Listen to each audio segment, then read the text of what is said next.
An armed officer in every school. That's the demand right now from Florida's Governor Rick Scott, who today unveiled a long list of changes he wants made to Florida's gun laws. Listen.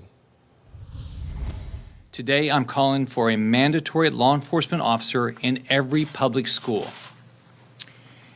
These law enforcement officers must either be sworn sheriff's deputies or police officers and being present during all hours students are on campus. I disagree with arming the teachers. My focus is on bringing in law enforcement. I think you need to have individuals that are trained. Banning specific weapons and punishing law-abiding citizens is not going to fix this.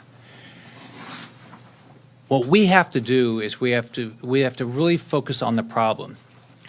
We've got to take all weapons away from people with mental illness. Another big part of the governor's proposal is banning the sale of all guns to anyone under the age of 21. Right now in Florida, you can purchase an AR-15 style rifle, for example, at the age of 18.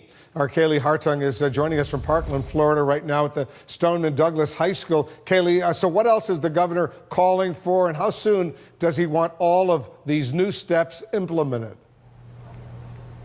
Well, Wolf, Governor Scott wants $500 million spent on protecting schools in this state. He introduced this three-part plan to address gun laws, school safety, and mental health. This after spending a week talking with the students of Stoneman Douglas, the teachers, law enforcement, as well as leadership from state agencies and mental health experts.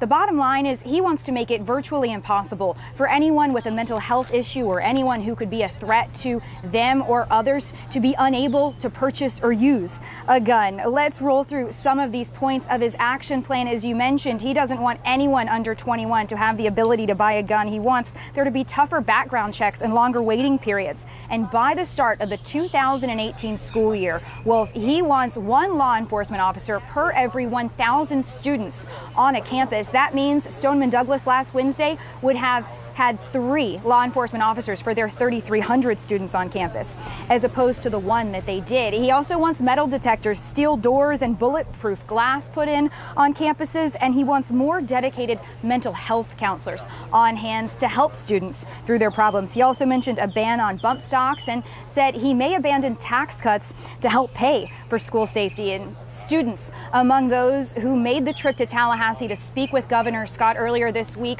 Wolf, telling me they find this plan encouraging, but right now it's just words. They continue to demand action from the Florida State Capitol. The governor has 2 weeks left in this legislative session to, as he said, work aggressively with lawmakers to make this more than words, Wolf.